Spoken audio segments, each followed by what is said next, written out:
Hey, what's up? I'm Ira. And I'm Dylan. And this is Storm Ready, where we help you get prepared and make repairs when Mother Nature throws those curveballs at you. Today, we're putting on the rubber boots and talking flood damage. If you're dealing with water inside your home, we feel your pain and we're here to help. The good news is water damage and its lasting effects are manageable, as long as you know what you're looking for. So let's get down and dirty.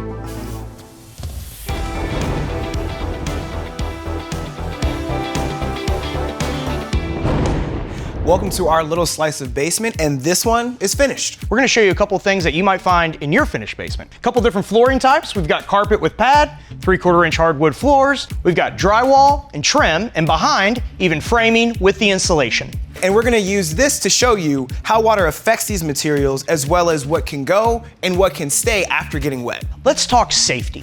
If this job is just too big for you, call a professional. Then let's make sure that this water isn't contaminated. There's a possibility that it's sewage or might come from a river. If those things are the case, call a professional. Now, what about structural damage? Cracks in the walls or bows are gonna be a big sign that you might have some structural problems. Electrical damage is possible too. Yes, if the water line is above your outlets or close to appliances or your major breaker boxes, call somebody. Get ready with the right equipment and personal protection. First thing you want is some knee-high rubber boots, N95 mask or a respirator in case you suspect or see mold. And to make sure you can see well, headlight or a flashlight. You ready to fill this up? Let's do it. There's only one way to show what happens when water sits here for a day. Let's do this.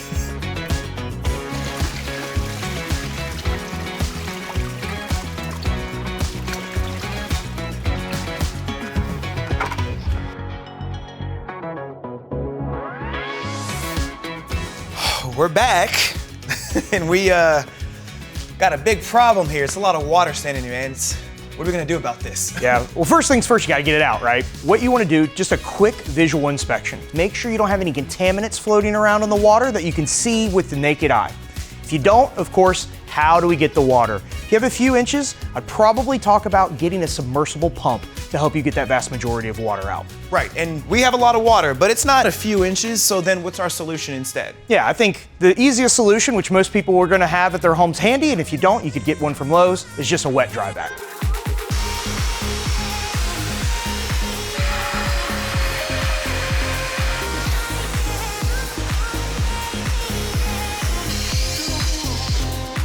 I mean, looks like we got most of the water.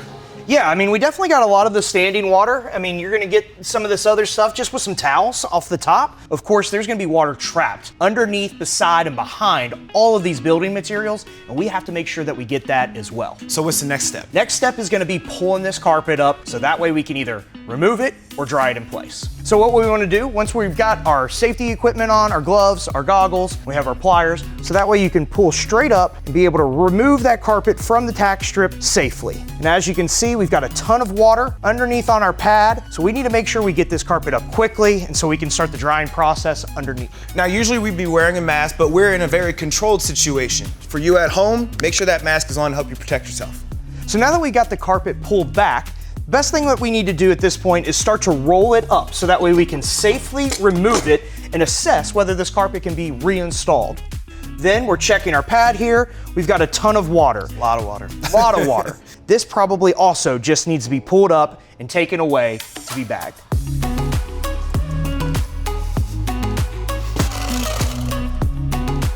So I think this is a really great example of what you see in a traditional home when you're pulling up your pad. So we really need to get this pad out so we can start the drying process. So we did a really great experiment for you guys last night, so that way you can see a little bit of what happens when wood gets so saturated. So as you can see, this wood has now got a nice little U shape to it. We like to call that cupping. So this wood has completely cupped. In order for it to be salvageable, it's gonna have to be sanded down, flat, and then refinished. But first, we gotta get the water out from underneath of it.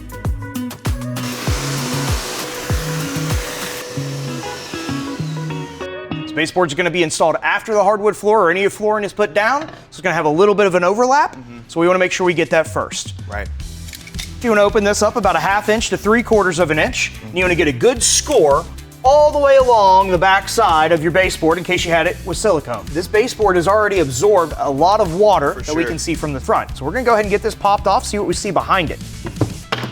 So as we can see, we've got a good inch and a half water this baseboard has absorbed. So baseboards are typically going to be made of a wood material, or in this case, an MDF, Gotcha. which is what this is made of. And we've got a lot of swelling down here at the bottom where it's absorbed the water. We saw our water line on the front, and then we're seeing it on the back as well.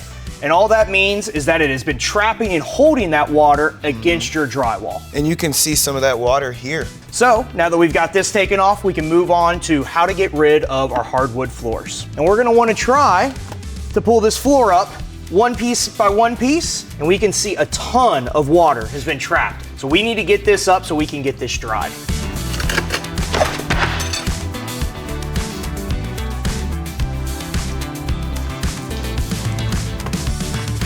Now that our flooring's up, we can really focus on the drying aspect of this water mitigation. So we've got a good water line, probably up to here.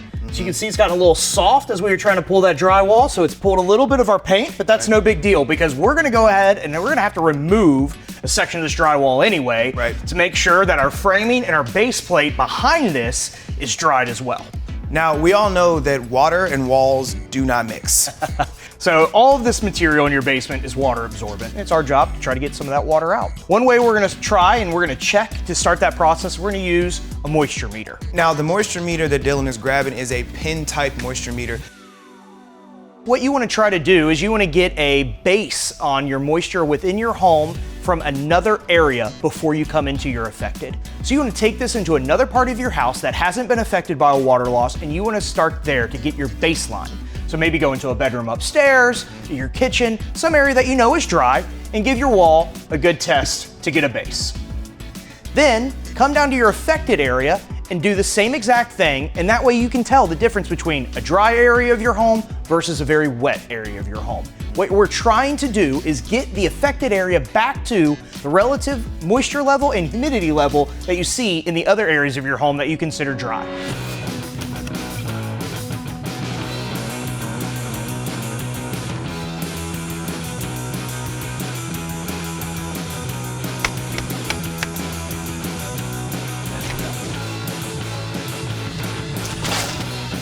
Yeah, our base plate here is soaking wet, our insulation behind the wall is wet, and then also our framing here is getting wet at the base and starting to wick up. So we have a major water problem here that needs to be fixed. And this is just after one night, so imagine if it was any longer.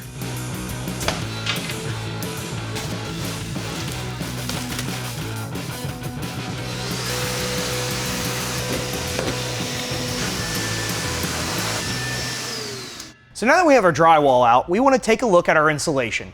If it's waterlogged like this one is, we need to get it out as well. If you're worried about mold in your home in any way, just know all mold needs is water and a food source in order to grow. And after a water loss, it only takes 24 to 48 hours to start seeing some mold growth on some of your building material. So get that wet material gone so that way you don't have to worry about a mold problem in the future. So Ira's getting ready with this safety equipment. We've got gloves, we've got our respirator, we've got our goggles on. We're gonna use a utility knife to get this fiberglass insulation cut out. Go ahead and grab that moisture meter again. It's showing 7. So we've got 20% more moisture in our base plate than we have in our dry part of our framing. And that's a pretty big difference.